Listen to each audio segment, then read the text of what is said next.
to just greet you guys as you come in here and give you guys time to come in. I am honored and flattered to have the opportunity to speak with this brother today. Julian Gordon is emerging as one of the great financial and real estate experts in this country. He's a brilliant guy, Stanford University graduate, in case anybody's curious about that. But more importantly, Julian has a lot of insights that I think our community needs right now, given that a lot of us are looking at what happens with the coronavirus. Now, at the time you see this video, I don't know, exactly how that's all going to play out, but it's caused a lot of crazy uncertainty in the market. A lot of people are afraid. Fear is the operative word for this week. I did a seminar with you guys on this, a Q&A with you guys on that, and it's time to really sort of hear what the experts have to say, because there's a lot of noise and a lot of chaos and a lot of ridiculous out there. So without further ado, I'd like to ask my brother, Julian Gordon. How you doing today, man? What's going on, Chief? Not much, brother. Happy to be here, man. Same to you, brother. Same to you. Same to you. So everybody who's watching, let's go through our ritual right quick. Number one, please hit the thumbs up button, hit the share button, hit the subscribe button. Number two, if you believe that the Black community matters more than any other community, type B1 in the chat. If you believe that Black people come first, type B1 in the chat. If you believe that loving Black people is our top priority for the 21st and 22nd and 23rd centuries, type B1 in the chat. So everybody put your B1s up and let us know that you are Black and you are proud and you're 100% Black. I was just in Oakland. We had a packed house of B1s in the building, and it was amazing. And I'm going to send you guys some video and some pictures of that. So type B1. I see Yvonne. I see Alicia, Malik, Greg Jackson, Charles Walker, Yvette Lowry, Terrence, I see you. So please also make sure you share this video. So let's jump into the conversation. Okay, so Julian, let me ask you this, man. Yeah. You're an avid investor. You own millions of dollars worth of real estate property. You're really in tune with what's happening in the world financially. And there's been a lot of chaos recently. What has been your thoughts in terms of what you've been seeing? Yeah. So the way I think about it is, there are people who have cash right now who are licking their chops at the stock market dropping. And, these cycles that are created, they make them look like they're natural things, but these cycles are really just created for people at the top and undisclosed names to really reap and benefit off the loss of others. It's happened over and over and over again. We've had the Blue Nile, we've had this Nile, that Nile. We've had all kinds of scares like this. And what happens with that, especially after, and these things typically happen after a bull run, right?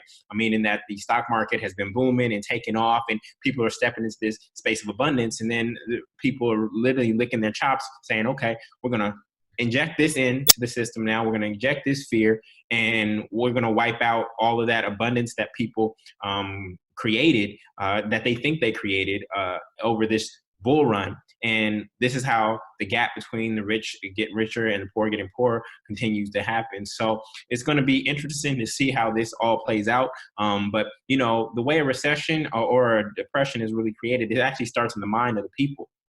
It starts in the mind of the people where you have this ideology where it's like, oh man, this is too good to be true.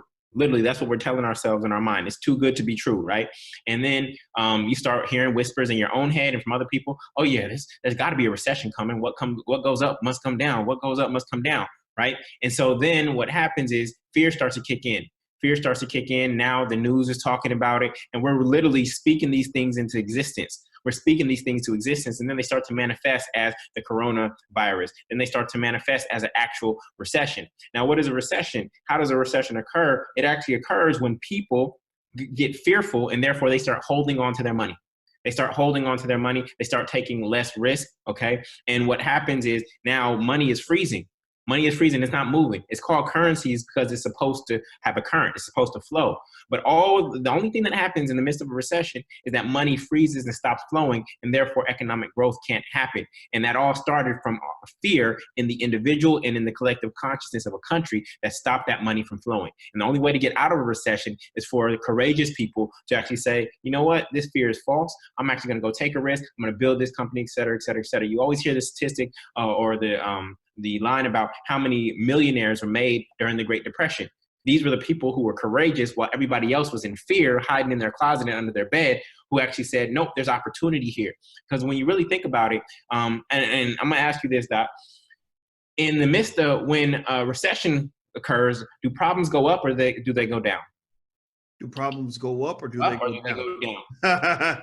I feel like that's such a trick question because I want to say problems go up, but I feel like knowing you, I feel like you're gonna say they're going down.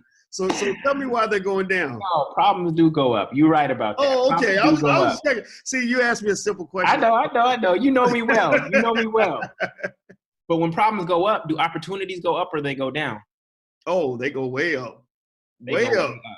But in the average American's mind, when problems go up, when a recession is happening, opportunities go down. Oh, there's jobs, there's less financing, there's less this, there's less this. But for people who actually understand wealth and understand the game, opportunities shoot through the roof. And the greater the problems there are, the more opportunity there is.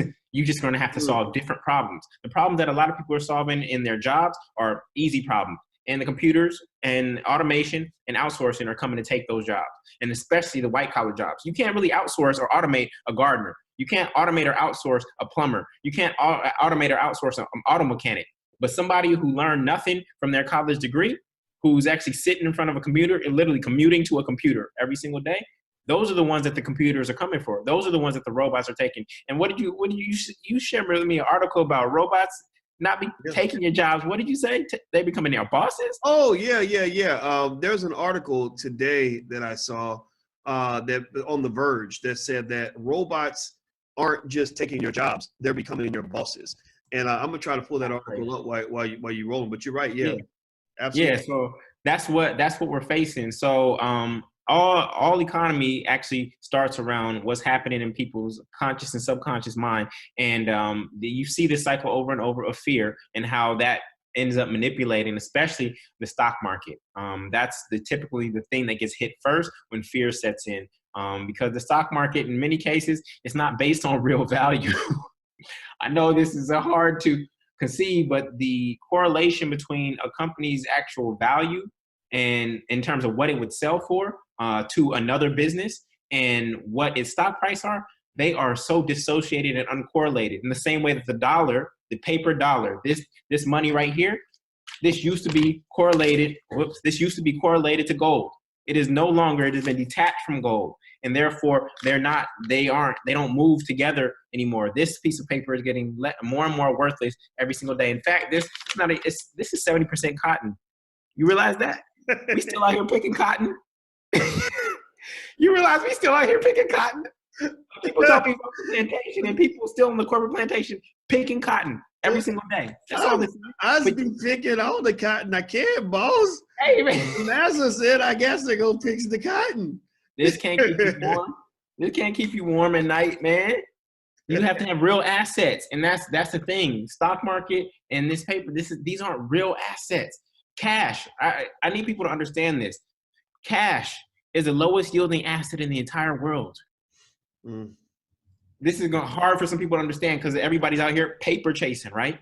Everybody's out here paper chasing. Cash is the lowest yielding asset in the entire world. When you think about it, in your Bank of America savings account right now, your money is earning 0.03% interest. 0.03% interest, which means that if you use the rule of 72, you take 72 divided by 0.03, it will take you 2,400 years to turn this into $40, to double your money. It will take you 2,400 years in your Bank of America savings account to double this into $40. Wow. So the moment when you put your money, the banks are actually robbing you, in case you didn't know. Like, you see all these securities and these plastic things up protecting it. No, the bank is actually robbing you. The plastic is up there to make sure that you don't come to an awakening and come at them foul. It's not about some bank robber. They robbing you, and they just making sure that they safe once you actually realize that they robbing you. Well, everybody, I'm speaking with Julian Gordon, and Julian Gordon's from the Black REI Group, or the emancipationequation.com. Actually, the emancipationequation.com is where you can go to participate actually in the a joint business summit that we're going to do. That's going to be online. It's digital. It's free.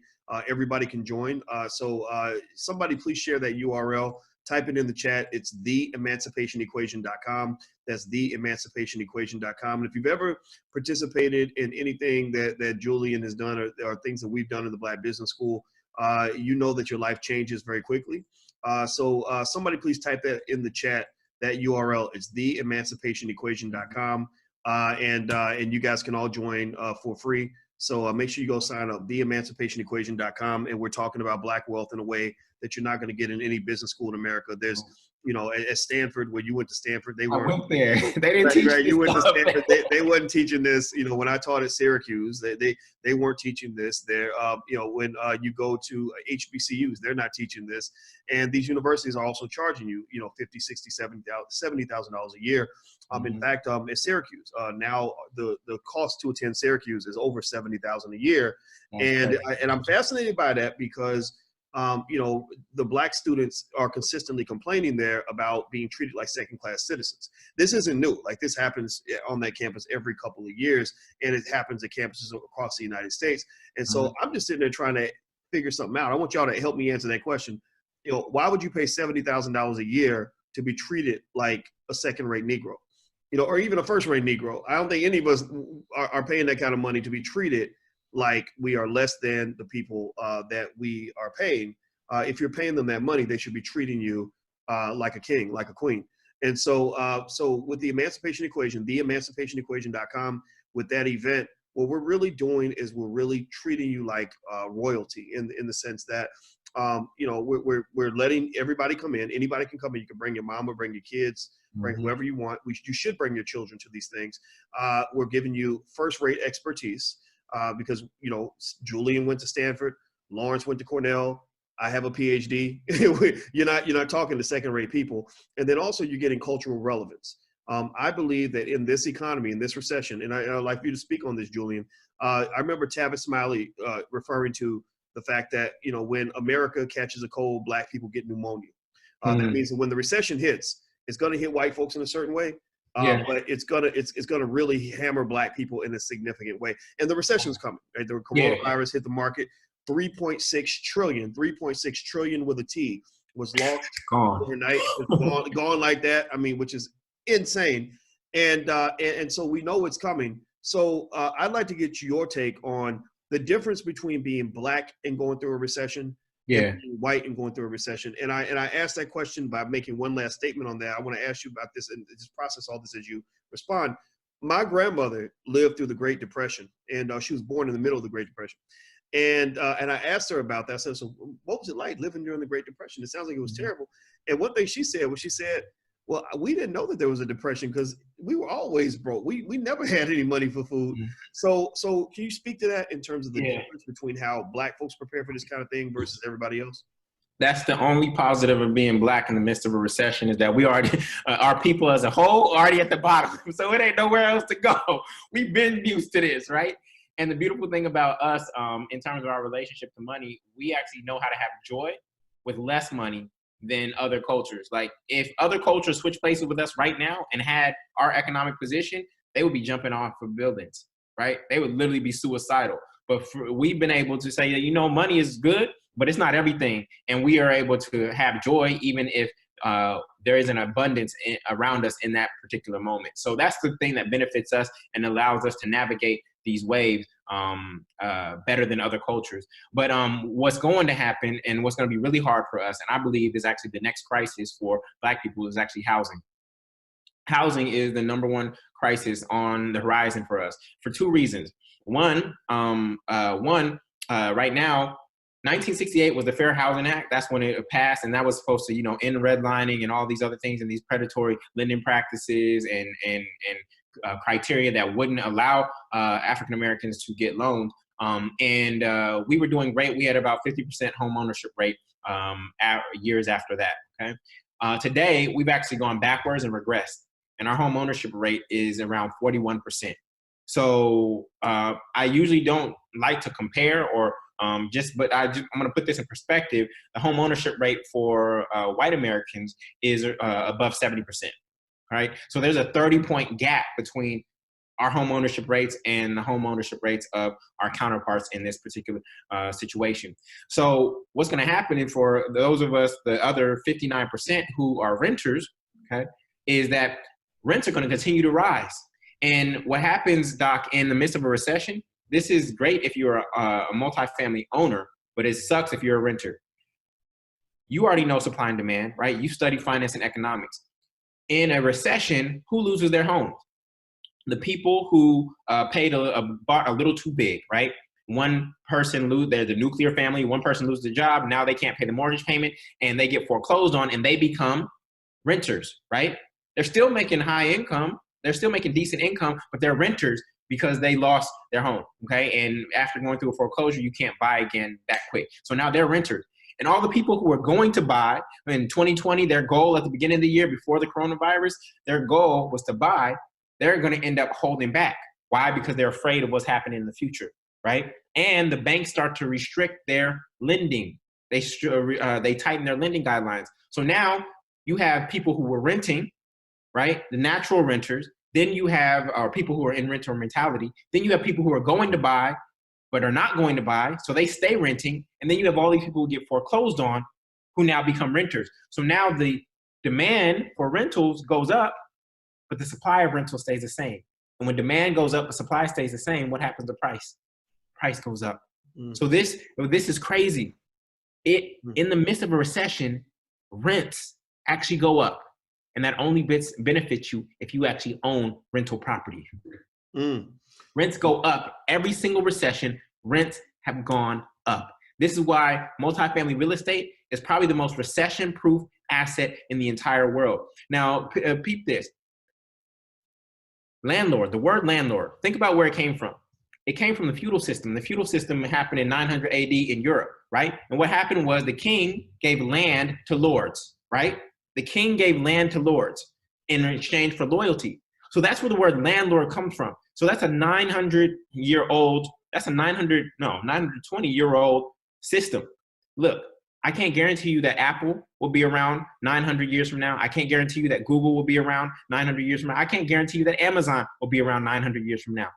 But if human beings are still on the face of this earth, I can guarantee you that multifamily real estate will still be around 900 years from now because people will always need housing. They will always need housing. And if you don't actually take ownership of a piece of land and property on that land soon, what's going to happen is rents are going to continue to rise, and it's going to make it harder for you to save because wages are stagnating. So now it's harder for you to save because your rent just rose, but you don't have a choice because you need somewhere else to live. And now it's harder for you to save, but guess what? At the same time, the price of houses are going up. So now it's going to be harder for you to make that down payment on a smaller savings. And there will come a line and there will come a time where you are no longer in a position to ever buy. Everybody, I'm speaking to Julian Gordon from the emancipationequation.com, and we're talking about this recent stock market crash, coming recession, and how to recession-proof your life, and just how to respond, and just different thoughts on things that a person could consider doing. This is not investment advice, but this is a sort of helping you understand the landscape. Do me a favor, if you haven't done this yet, please hit the thumbs up button, please hit the share button. If you're on Twitter, please retweet. If you're on Facebook, please right now, everybody please share. Everybody please hit a button right now on the count of 3. 1, 2, 3. Hit a button. Don't just watch. Hit a button. Somebody hit a thumbs up, like, something like that, because that helps us to grow the platform. Also, you can support the platform at intelligentblackpeople.com. That's intelligentblackpeople.com. And as I'm moving to my next question, first of all, I want to thank everybody in Oakland who came out to the event that we had recently at the Wings of Love Church. It's totally packed out. We were there for hours and hours and hours and hours and hours, and had an amazing discussion about Black wealth and things like that. If you were there, shout yourself out.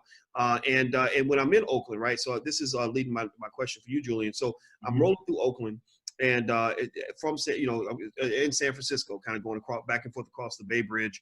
And if I'm not mistaken, let me ask you: did you have experience in Oakland? Did you own something in Oakland? I'm from Oakland. Yeah, Oakland. That's right. That's right. I knew. I was thinking. I was like, wait a minute. Am I making this up in my head? No, you're right. Because Oakland's got so many amazing things, that have come out of there. Everything from the Black Panthers to Too Short and E40. So it's like Oakland's just Oakland. But we can't claim E40. We can't E Vallejo. You got, But it's close. It's close. what you got? What? MC Hammer? MC Hammer? Wait, MC Hammer. Well, we ain't talking about MC. We talking about real rappers. I'm playing. I'm being an idiot.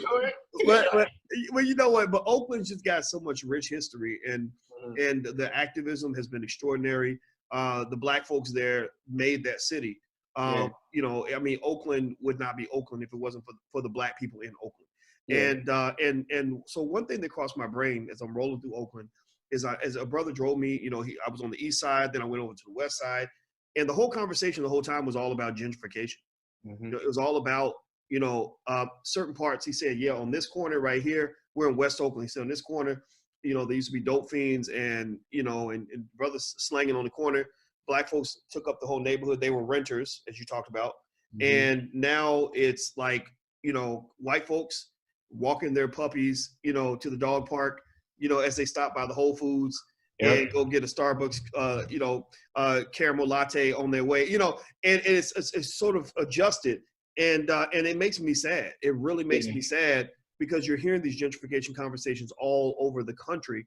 Can you speak to what you just talked about in terms of, you know, multifamily rental property and your mission to encourage home ownership of various levels? And how that fits into the narrative of what happened in Oakland, which also happened in Chicago, which also happened in New York, which also happened all over the It's happening all over. So that's perfect. Thank you for that. Oakland doesn't feel like home anymore. It just doesn't. I left at the age of 18, and when I go there, I see some good changes, but I don't see my people there anymore. So we're getting squeezed out further and further out to Tracy and things of that nature. So I want to get some language clear because the word gentrification has been co-opted, okay? Gentrification actually means to increase the value of a neighborhood. So for instance, the greenest block in Brooklyn on Lincoln Place, there's primarily black owners there. So by them taking care of their gardens, by them taking care of the facades of their homes, guess what? They've all but primarily black owners, they've gentrified that block in Brooklyn. So all black people can gentrify. And guess what? They all have more equity because of it. All right. The real word that we need to use when another community comes into our community and starts taking land and resources and desiring to kick us out, that's called colonization, y'all. That's colonization. We've been calling gentrification colonization but just because it's a softer word. But this is no different than what Columbus did to the Native Americans. So we need to call a spade, and this is colonization that is occurring. They don't want you there. What is it, in DC? They were playing go-go music, and you got white people who had just moved in complaining, even though this has been part of the DC history and the Shaw for decades, right? That's colonization, okay? So we have to be very clear about our language. But my mission is to free over 300 people through multifamily real estate, and I call it the above ground railroad. Of course, Harriet Tubman, she took people on the Underground Railroad, and she is the most ride or die individual ever to walk in black skin, in my eyes, right? I mean, she went down below the Mason-Dixon line 19 times over the course of a decade, freeing over 300 families. For me, my mission is to do what she did, but I call it the above ground railroad, and it's through real estate. And I know that when you buy a multifamily property as your first home the right way, it can immediately get you to rent or mortgage freedom. Now, there are only 2.6 million 2 to 4 family homes in the United States. 2 to 4 family homes, I mean duplexes, triplexes, and fourplexes. There's only about 2.6 million. And if you are able to acquire a triplex or a fourplex and you buy it at the right price in the right neighborhood, you can actually get to a point where you no longer have a housing expense ever again. I did that in Brooklyn in 2013. I bought a triplex there. And the moment I bought that home, I have not paid a mortgage since. I have not paid a housing expense. And our housing expense typically is 1/3 of our income. So imagine having that housing expense gone forever, the amount of breathing room that would create for you, the amount of freedom that would create for your family. But guess what? That's not where it ended. Since then, I've been able to acquire 11 multifamily homes all across the country, in Oakland on the West Coast, in Brooklyn on the East Coast, and in New Orleans on the Gulf Coast. And today I have 32 doors, right? And I serve and provide affordable housing for over 60 people.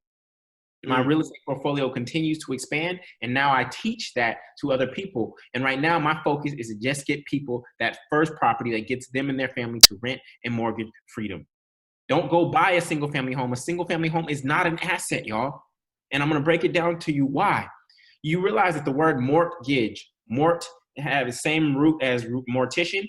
The word mortgage literally means death pledge. That's the literal meaning of the word mortgage. Now you bought into the American dream saying, oh, let me go, I finished college. I already have debt there, but now let me go get some more debt, right? But at what point does a single family home ever pay you? Never, unless you sell it or you're Airbnb in rooms. A single family home does not pay you. Assets put money into your pocket. A single family home never does that. Well, Julian, I paid off my mortgage. Well, guess what? Now you have a 30-year-old home, and guess what? After 30 years, what happens to a home? You need maintenance. So your mortgage is gone, but now you have to pay maintenance on that home, just like an old car, right? So you're still having money coming out of your pocket every single month. That I haven't included property taxes and insurance. So your single family home, in most cases, is actually an expense. Your first payment on your single family mortgage is 70% interest. It's 70% interest. So if you have a $300,000 mortgage, and it's at 4.5%. It's over 30 years. Doc, listen to this: 4.5% on and your interest rate on a $300,000 mortgage over 40 years. That's $208,000 in interest. Wow! So you bought yourself a home and you bought your banker a home. Yeah. All right. So look at this. A lot of people who get single family homes, they're like, oh, look at me, I'm a homeowner, I'm not paying rent anymore. Well, if you take that $208,000 and you divide it by 360 months, which is the extent of the mortgage, you're literally paying $578 a month in interest. So it's not called rent in terms of it's going to a landlord, but it is rent because it's going to the bank. All right. So we've been deceived that a single family home is actually an asset, and it's really not. What we need to be acquiring is multifamily real estate, because that is an asset. And if you acquire that the right way, then it can position you to have whatever dream home you want. A lot of people do it out of sequence. They buy a single family home and then they try to become a real estate investor. Well, it's twice as hard that way. When you use an FHA loan to buy a multifamily home first, you live in one unit, the other 2 tenants or 3 tenants pay the entire mortgage. You stay there for 1 year, then you can move into your single family home that you desire, rent out the unit that you were in, and now you have an asset, which is a multifamily home that is paying for itself and providing you cash flow, and it's providing you tax benefits, and they're paying down the principal, and it's appreciating all at the same time. Multifamily real estate is the most recession-proof asset in the entire world. And I believe wholeheartedly that if you get that, it will position you and your last name and your family for generational wealth. Well, first of all, I want to say to everybody who just tuned in, I'm speaking with Julian Gordon. And Julian Gordon is our real estate dean in the Black Business School. And there is an upcoming free digital business summit that we do in the Black Business School. And Julian and I are going to participate in this together. And it's called the Emancipation Equation. And basically our goal is to invite everybody in the community to come through. And we do give you special offers and things like that, but you can come through for free. And basically we break down and explain to you all the things that you wish you'd learned in school. We know what we're talking about, and we know we can help you. So if you'd like to join us, go register right now. Everybody register right now. Maybe you can come back to the chat after you register. Go to theemancipationequation.com, THE. That's theemancipationequation.com. If somebody could type that in the chat, I would appreciate that. Please type that in the chat so others can see it. It's theemancipationequation.com. Now, please hit the thumbs up button, hit the share button, hit the subscribe button.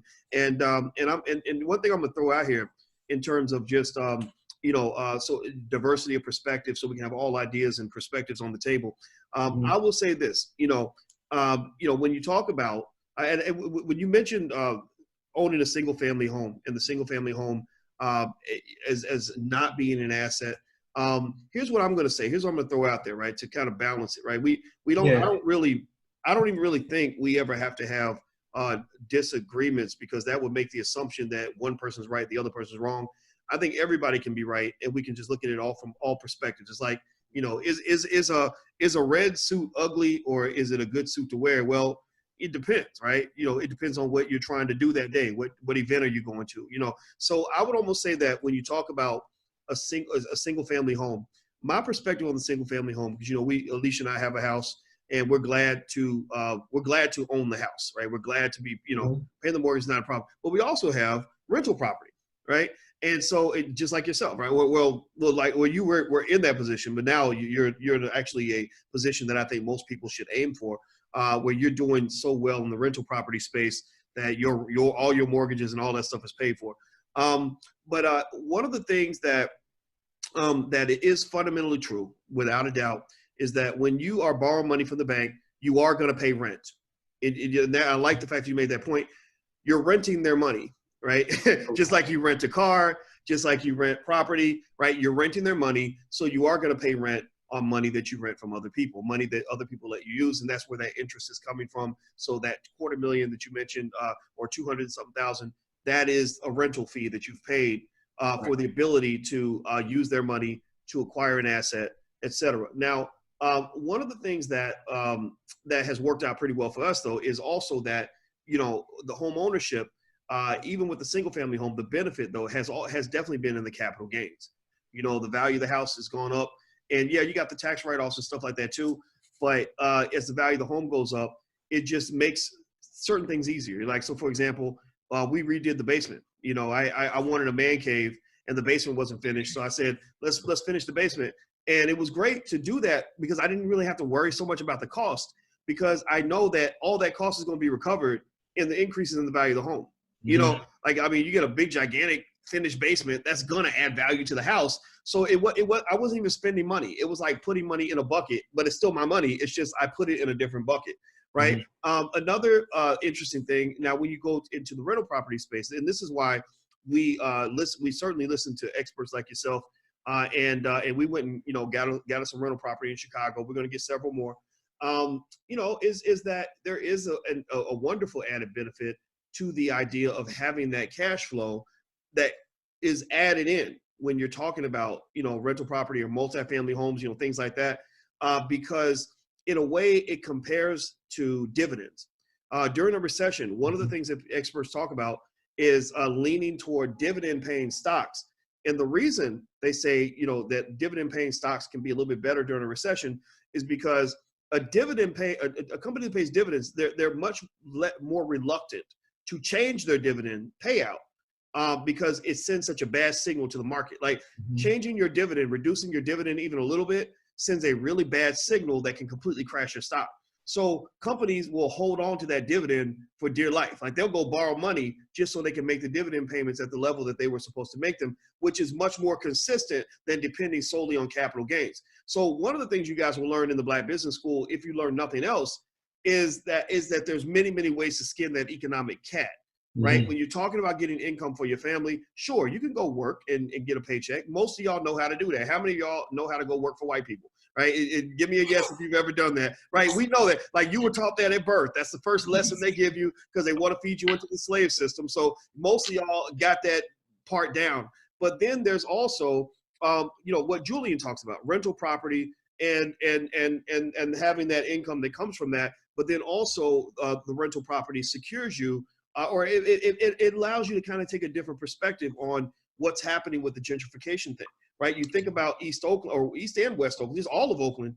What if back then we were as a community just super deeply committed to property ownership? I bet it's a lot of those properties could have been bought for almost nothing. Kenny Gamble did that in Philadelphia. Kenny Gamble went to the hoodie hood, where back in the 70s, where there was dope dealers, dope addicts, homicides, gangbangers, the property nobody wanted. And he said, I'm gonna buy it all because I believe Black is beautiful and Black people are the best people, and that being around Black people is the best thing to be. He was putting it in his music, and he was using the cash flow from the music to acquire property. How many other people in the entertainment industry have been doing that? Is that was, and let me tell you what, let me tell you more about this story. And then I'm gonna be quiet because I definitely want you to jump in on this, Julian. He said that he went to other entertainers. He said, I went to a lot of my friends back in the 70s when we were getting these big checks, royalty checks for writing these songs. And I said, hey, we can go buy our neighborhood, buy our community for almost nothing because this is property that nobody wants. And unfortunately, a lot of the folks were like, I don't want to live down there. I don't want to own anything down there. I want to go out to where the white folks are at. I want to go out here and be where the ice is colder. And so I think that what that speaks to, man, and I'd love for you to talk on this, is that a lot of our economic moves and to some extent our economic situation, sure, we know a lot of it's tied to oppression. We know a lot of it's tied to the attitudes of white folks toward black people. We know this. We know the history. That's real. But I think that despite the fact that we know that our economic condition is connected to the attitudes and the perspectives of white folks, when at some point are we going to acknowledge that some of our economic situation is connected to the attitudes and perspectives that we have about ourselves? Yeah. Like attitude is everything when it comes to wealth acquisition. Can you kind of speak to that, please? Yeah. So we'll be forced to. We'll be forced to. So just like when Lincoln fired the slaves, you know, he didn't free the slaves. He fired the slaves. We were forced to stand on our own. We had to figure it out just by circumstance. And the way the economic picture is going to unfold as the rich get richer and the poor get poorer. Not only poor financially, not poor spiritually, not poor inwardly, right? That we are not poor people, right? And then the Latinos, they are doing their thing. They're willing to shack up eight to a single family home. They are learning blue collar, what people call blue collar skills, which black people were taught to look down upon, even though that's what got us through after the emancipation was our blue collar skills, right? Not our knowledge, not our WED and WEB, right? I was more Booker T. Only thing wasn't down with for Booker T was, you know, Booker T, he would keep begging white people for money in order to do what he could have done himself. So I feel like Garvey was kind of the balance of the two, could understand what was happening over here intellectually, but was also committed to ownership at the same time, right? We got to get back to these hands, but we will be forced to economically to reconcile and get over our differences. There's no reason you and your auntie, you or your older sibling should be living down the block from each other and both renters. There's just no reason. I don't care if you hate each other. You will be forced at some point to go live with each other just off of circumstance. But rather than wait until that moment comes in that situation, why not go live together right now, decrease both of your expenses now. So let's just say, put numbers to it. Both of you paying $1,500 rent. Both of you paying $1,500 rent somewhere, okay? You say, we hate each other. Mama liked him better than she liked me, and he stole my bike when I was 5, and I'm still mad at him for that, right?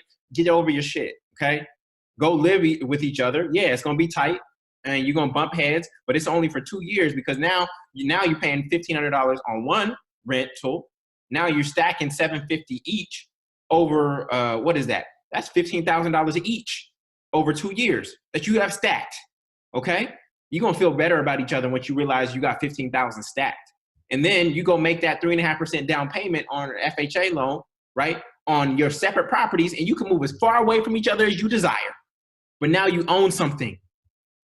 Like, we're going to be pushed to that from a position of circumstance, right? We got these attitudes and egos that don't allow us to live together in community. And I think it's going to be a requirement. And I think it's actually going to be good for us. I think it's going to be good for us. I think the squeeze is going to be good for us because it's going to make us prioritize what's really, really important. Right now, we're kind of living on the edge where, yeah, I can rent my own spot and you can rent your own spot, this and that. But when we are forced by economics to be pushed together, then we realize that, oh, we all at the bottom of the barrel. And this stuff that I was mad at you about was petty. Let's go get this together. Let's save money together. And then, well, let's do it in such a way where we can go build. So let me put it this way. In Brooklyn, next to my spot, next door to me, I got Asian neighbors. These are only Asians in the entire neighborhood. But they saw opportunity. And you want to know how many of them were stacked in this 4-bedroom? It was like 8 of them. It was like 8 of them. But watch this, Doc. In 5 years, it was down to 4. Why? Because they saved so much money. Each one got a property around the neighborhood. Well, let me jump in, man, and I hope you guys can join me in basically giving applause to this brother. I think that you deserve to be clapped for. Yeah, you deserve a digital round of applause. Can y'all Never heard that way. Can y'all please give a digital thank you and a digital applause for what this brother just said? You threw a notable quotable. I quoted you on my Twitter right as you said that. What'd I say? Let's freeze frame, y'all, and we're gonna hit the rewind button, and we're gonna go back to when Julian said that it makes no sense that you living right down the street from your cousin and y'all are both renting property. You're paying $1,500 a month. She's paying $1,500 a month. And then you got another cousin paying $1,500 a month. Well, that's $4,500 a month.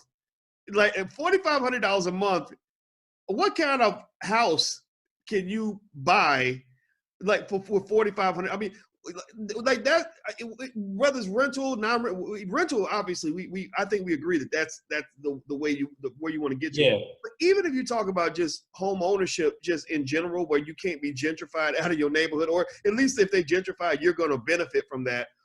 $4,500 a month will be a mortgage payment on a very nice house. Oh yeah. Like a $1 million house, right? More than $1 million, right? So, seriously. So I think that one great takeaway here, and this is not anything new or revolutionary that's being stated here. It's only revolutionary because you were taught something completely different growing up. The very basic idea is that you're better off together. You're better off working together. If and I was speaking last night at the Wings of Love Church in East Oakland last night, and one of the things that I was mentioning, to the congregation was I said, if you think about it, power typically comes from people running in packs. Like every time I go running, I see like 500 geese all together on the lake. One goose can't do nothing to me, but if all 500 of those geese attack me at once, I'd be dead. And that's kind of how life works. Power runs in packs. It runs in coalitions. That's why you have herds of animals that run together in packs. That's why you have street gangs where they all wear the same colors. They run together in a pack. The police department, they run together in packs. They get backup. They all wear the same uniform. They're all on a certain code, right? Corporations are packs. They're gangs. Everybody that works for Intel, Intel Computer, it's part of the same gang. Asian Pacific Unions, a bunch of Asian countries coming together to form an economic gang. So ultimately, for Black folks, I'm just here to really tell you guys, y'all got to get gang affiliated. Like y'all need to figure out like who is your gang, who is your clique, who is your posse. Because if you ain't got a clique, if you ain't got a posse, if you don't have a gang, and in Africa, your original gang is your family. That's why family is so important in Africa. If you don't have a gang, then you're just out here by yourself. And if you don't have a gang, I encourage you to go find one. Go get affiliated. Join an investment club. Go join a group for entrepreneurs. The B1 gang. Like we got a gang. And the thing about every gang is that you have a code. That's how you maintain your power. The mafia has a code of conduct. Corporations have codes of ethics and behavior, right? The police department has a code of conduct. The Crips and Bloods have a code. Everybody has a code. So Black people, I ask you this question. What is your code and are you on code? Mm-hmm. As a community, do we stay on code? What does that mean to stay on code, right? And so a lot of what we talk about here is really about the accumulation of power and practicing powernomics by finding a way that we can have each other's back and everybody get on code. Because when you have a group of people that stay on code, then the group wins, right? But when people fall off code, like the European Union is an example. They had the European Union. They couldn't keep it together because Greece fell off code. Greece was, doing all kinds of financial crap that made the British say, man, we ain't about this. We ain't trying to be a part of this, right? So the Greeks broke the code, and then the British were like, we out. Next thing you know, the coalition's crumbling. And now what you saw when that European Union crumbled, what you saw an instant loss of over $1 trillion in wealth. Why? Well, because when you have togetherness, you create wealth. So we could create $2 trillion in Black wealth tomorrow if we came together and got on code. What does that mean to you, Julian? So when it comes to real estate, here's my commandment to offer. And Doc, you might want to add this question to each show. Every guest, every expert you bring on. My code in terms of real estate, no living on your own if you don't own shit. That's my commandment to add to the book. You living on your own, but you don't own anything. That doesn't make any sense. So that is my code to add to the book of codes that I know that you're going to create over time. Now, for those of you who are out there renting, and this is why I got to come at you. For those of you out there renting, basically, I want you to be aware that you are homeless. For everybody who's out there renting, you are homeless. But yet here you are with all this good education, right? You're a good person. You got a good work ethic. But literally, there is a homeless person who's sleeping on a bus bench tonight, and they own as many properties as you. They own as many properties as you do. 0. How is that so? This person has probably gone through mental illness, probably had something tragic happen in their life, and they're sleeping on a bus bench, and they have as many assets as you. In fact, there were children born during the course of this interview who have a net worth of 0, and they have higher net worth than you. And you've been on this earth for 30, 40, 50, 60 years. How is that so? So if you were out there renting, here's my prayer for you. And it's not going to be a traditional prayer. My prayer for all of you who are out there renting, I wish you all more rats, more roaches, and I wish you bed bugs. Because you've gotten so comfortable in renter mentality. You were supposed to be renting temporarily to get to ownership, but now you in the space, and you call it my apartment. It is not your apartment. You are not on the title. You are not on the deed. So the next time you invite people over for a dinner party, don't say, come over to my place. You know what you need to say? Come over to Tommy's place. Come over to Michelle's place, because that's where I've been staying and paying rent for the past 10 years. I've been paying them $150,000 over 10 years of rent. Don't put your name on the invitation. That's not your place. Put Michelle's house and Tommy's house. This is where I stay at. This is the place that I rent. But if they want it back, they can kick me out and I would be homeless. And I know the words that come after the word I am are powerful, but I need you to temporarily kick in your survival mechanism and realize that you don't have a home. And that is the first fundamental need of all people. All right. So I pray for all of you to have more rats, more roaches, and more bed bugs, because that's the only thing that's going to make you uncomfortable enough to get out of your current situation. You can hear gunfire. You can have the drug dealer selling dope in the hallway. You're still not uncomfortable enough. But if you got roaches and rats and bed bugs crawling on you at night, and I hope these bed bugs, I hope you feel them right now. I hope you feel them right now until it inspires you to get up off your ass and off your mat. What did Jesus say? Pick up your mat and walk. Take responsibility. It's called the promised land. Why? Because you're supposed to have a piece of land. The Israelite story ain't about some white people. There were no white people in that area. That Israelite story is about us. And it's just replicated itself here and now in the United States. A lost tribe in America or lost tribe in captivity for 400 years? Who does that sound like? It's time to get free, y'all. It's time to get free, but we got to move differently. Be ye transformed by the renewing of your mind. This is why you got to come and watch Dr. Watkins all the time. Everybody that he brings on, because every time you hear something, it's renewing your mind. Because the old poverty consciousness that you've been thinking and moving with, it hasn't been getting you the results that you desire. And it all starts here. It all starts here. A lot of you know the information, you watching all kinds of podcasts, YouTube, etc. But there's some blockage up here in your mind that is preventing you from taking action and actually seeing the results in your life.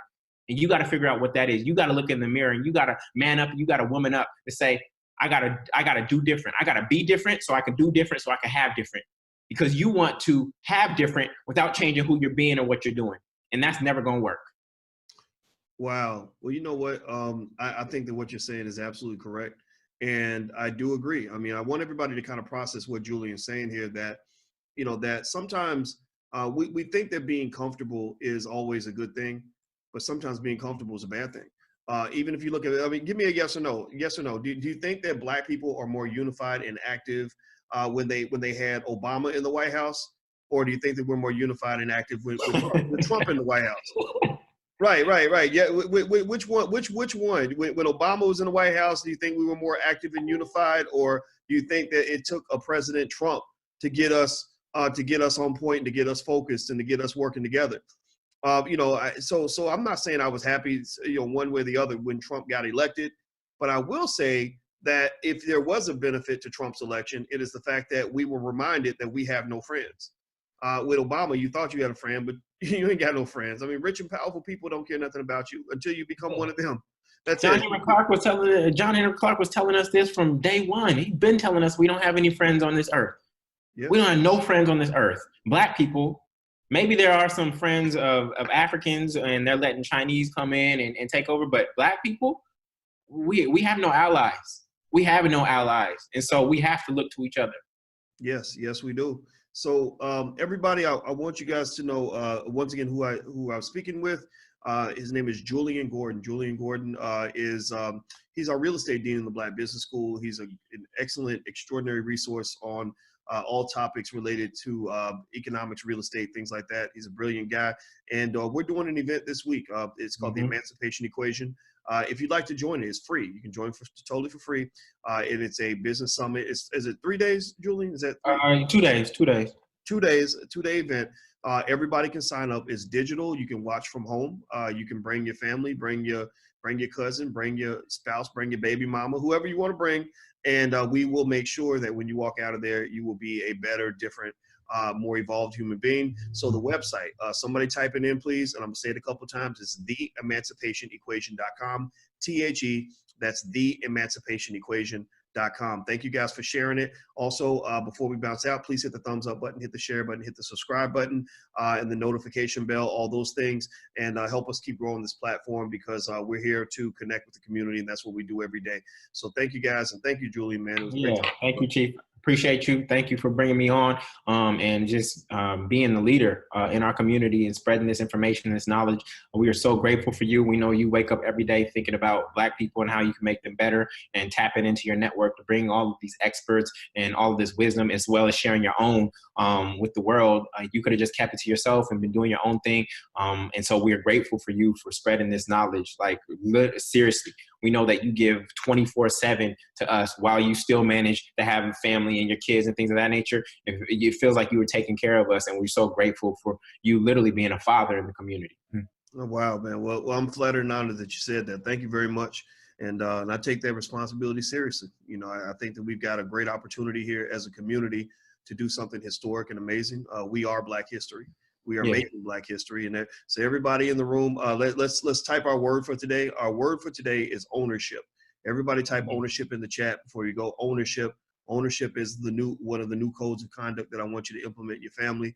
Ownership. So everybody type ownership. Everybody, you ain't got to go run a business, but everybody should own a piece of a business. You ain't got to necessarily make all your moves right now, but your goal should be eventually to own the real estate, to own the stocks. If you haven't bought stocks yet, download your Cash App, download your Acorn Stash or Robinhood, and go ahead and buy today. Make sure that you are making your moves. Whatever it is, just be making moves. Don't be sitting still, because you're too Black to sit still, which means you're too great and too extraordinary. And also, you got too many threats out here for you to be sitting still and going back with all this other stuff. So thanks a lot again, Julian, man. It was real, brother.